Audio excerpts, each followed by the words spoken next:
Hey guys, welcome back to Nature's Cadence Farm. Today we're going to be working on our 1996 Ford F250, and I've got a problem with the water pump. It's got a leak somewhere in it. I just know it's leaking. I think it's around the seal. Either way, it's going to get replaced. So let's go ahead and jump in here, and I'm going to show you what I'm going to do to get this replaced. First thing we're going to do is go ahead and drain what's left of the coolant out of the radiator here. The drain cock over here on the driver's side.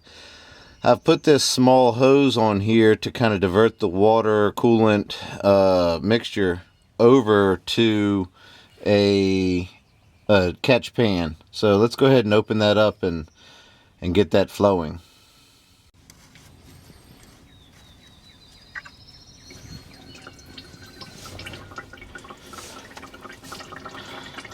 While this is flowing out, I went ahead and went up to the coolant reservoir and opened up the cap on that to relieve any vacuum that might be in it. While this is draining into the catch pan, I'm going to go ahead and remove the upper radiator hose from the radiator and and start getting the fan shroud ready to come off. Got a 5/16 or an 8mm hose clamp holding this upper radiator hose onto the radiator. Go ahead and back that off, and then let's see, we've got over here is where it connects to the water pump, and you can see there's a 5/16 head right there where it goes down into that thermostat housing. I'm gonna go ahead and snake down in there and get that off of there, and then we'll start removing the fan shroud here. Go ahead and try to wiggle and jiggle this hose out of the way. There we go, got that. Looks like I've got a couple cable ties here somebody had put on there before I got it. Might go ahead and just cut those off and replace them while I'm in here. And this hose clamp is nice and loose. Let's go ahead and see if we can get this spun around. Might need to do a little prying on that to get it off, but I'll get it off. Next up is the you can see I've still got a squeeze clamp on there. I'm going to get a pair of pliers and get this heater core hose off of here.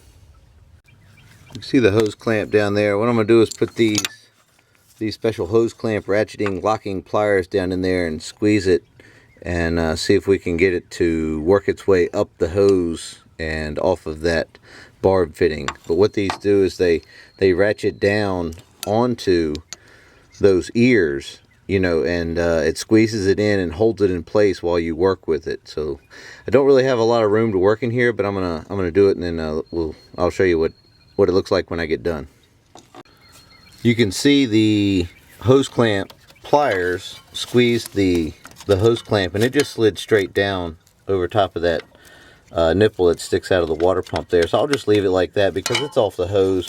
And I'm going to probably go back with the regular worm gear type hose clamp anyways. I like these okay from the factory, I guess, but the worm gear just seems a little bit easier for me to work with. So let's go ahead and get this hose right here off, and go ahead and work with getting this hose off, and I'll move forward with getting everything else ready to come apart. Next up, after we got all the kind of the preliminary stuff going, the coolant draining and all that good stuff, we're going to go ahead and get this fan clutch off of here. And I've measured it with my calipers here, and I came up with 1.880 is the distance on the head of the nut there. There's been some discrepancies. I watched a couple of videos from some guys that had already done this, and I decided to go ahead and make my own, just to give it my own little spin on there.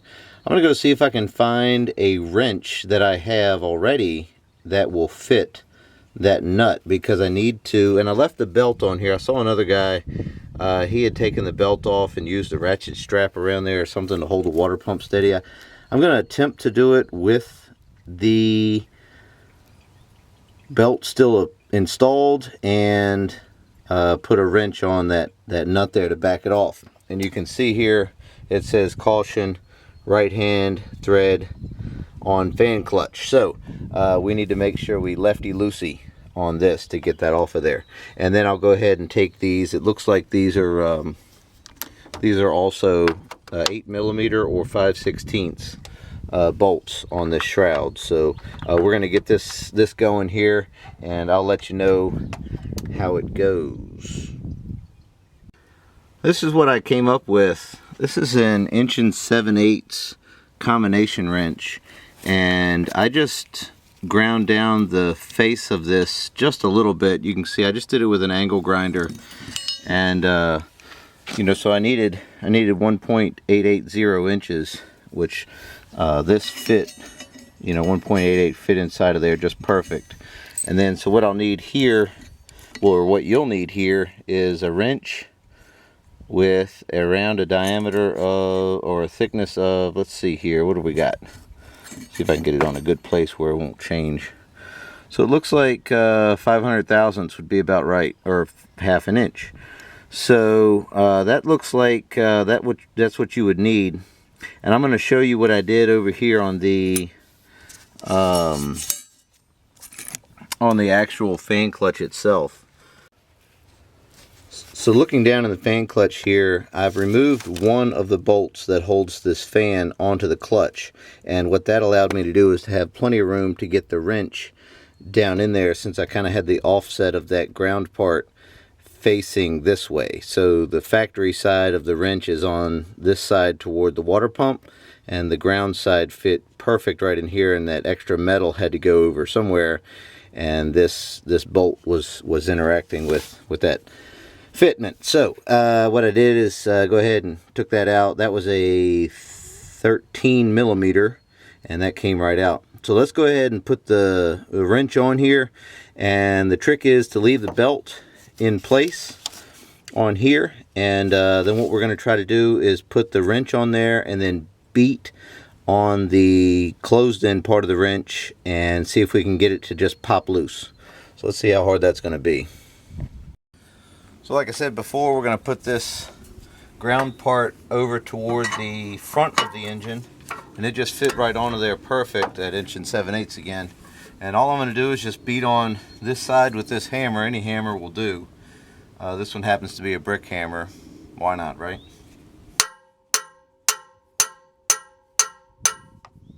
Looks like the fan is spinning, you know, everything's spinning on the belt, but I'm going to keep tapping on it like an impact wrench and see if we can get it to go. There we go.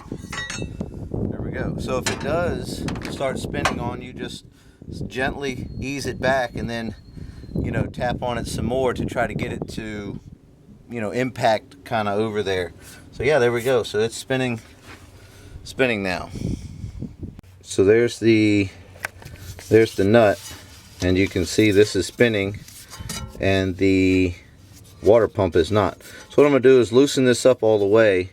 I'm going to do it with two hands so I don't damage anything down there by dropping this fan out of the way. I'm going to go ahead and pull these out. These are let's see, yep, 5/16 or 8mm,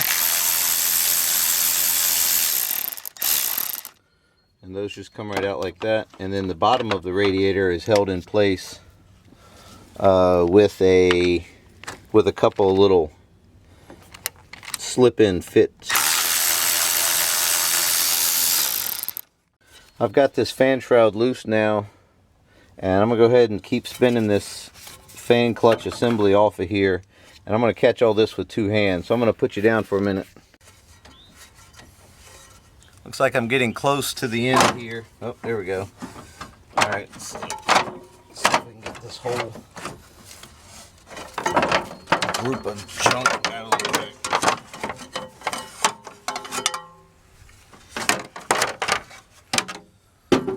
So there's those little teeth that fit into the bottom of the radiator bracket down there. So while I've got the belt still on here, I'm going to go ahead and attempt to get these 10mm bolts out of the pulley for the water pump. I could probably get them out later, but I'm I'm having a hard time getting to one of these bolts here, or I know I'm going to have a hard time getting to one of these bolts here on the water pump that removes it from the block. So I've got a combination 10mm wrench here, and this is a box end, open end.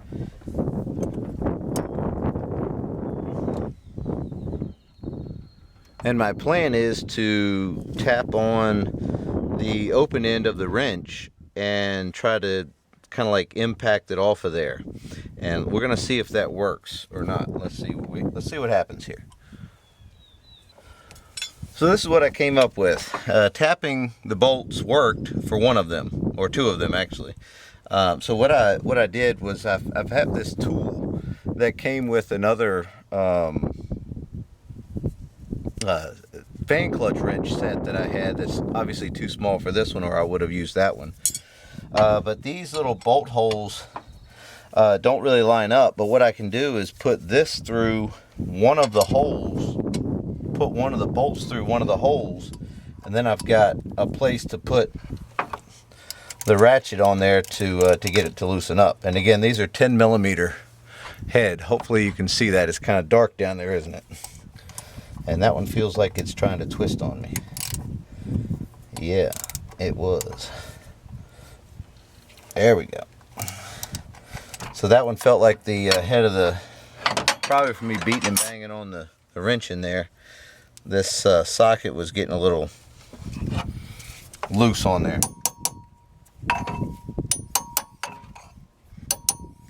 So I'm just going to tap it back and forth and try to wiggle it off like that, because I readjusted the head on there. So that's how you get those off. At least that's how I got them off. That seemed to work out fairly well. So now I should have all of them loose. I do. So once they're loose, I'm going to go ahead and take this belt off. And the way you do that is you take a 15mm socket and put it on this bolt head that's on this tensioner right here. Pick up on it, take tension off, and I just pop it off of that smooth one right there instead of fighting with some of the grooved ones. And that's about it. I'm going to go ahead and take this belt off and get it out of the way, because it'll be easy to just put right back on later and just be one less thing for me to fight with. So you can see this belt's in really good shape. It's practically new. Well, not practically new. You can still see the writing on it there. So that's how old it is. But either way, let's get that pulley off of there. These are hand tight now, so I'll go ahead and back those off.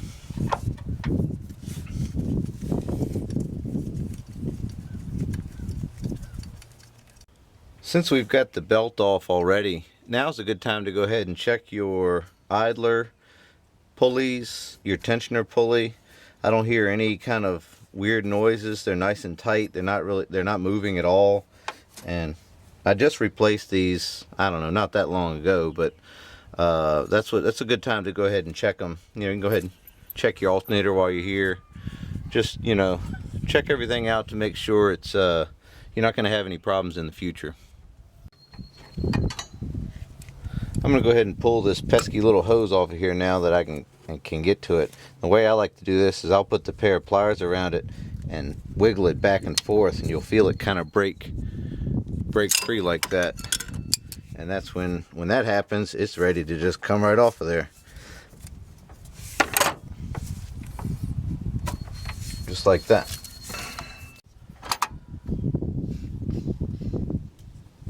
These 10mm head bolts hold the water pump to the engine, and I've got to go around. I'm going to go around and pull all these out and get that ready to remove. And once we get it out, we'll work on a few other things. While we're here, we're going to go ahead and unplug this electrical connector for the temperature sending unit that's mounted in there. And we can leave the rest of this stuff on here. This one here, this outlet here for the heater core and or return, yeah, outlet, and this the water neck here where the thermostat housing, where the thermostat is inside of here. And I've still got this lower hose on down here. I was going to try to, since this worm gear is kind of in a weird position, I was going to go ahead and pop this loose and see if I could get that later once I got this kind of removed, or I could pop out these here. I don't know. I'll see how it goes in a little bit. But for now, we're gonna go ahead and pull out these 10mm bolts, all the ones that I can find around there that hold the water pump to the block.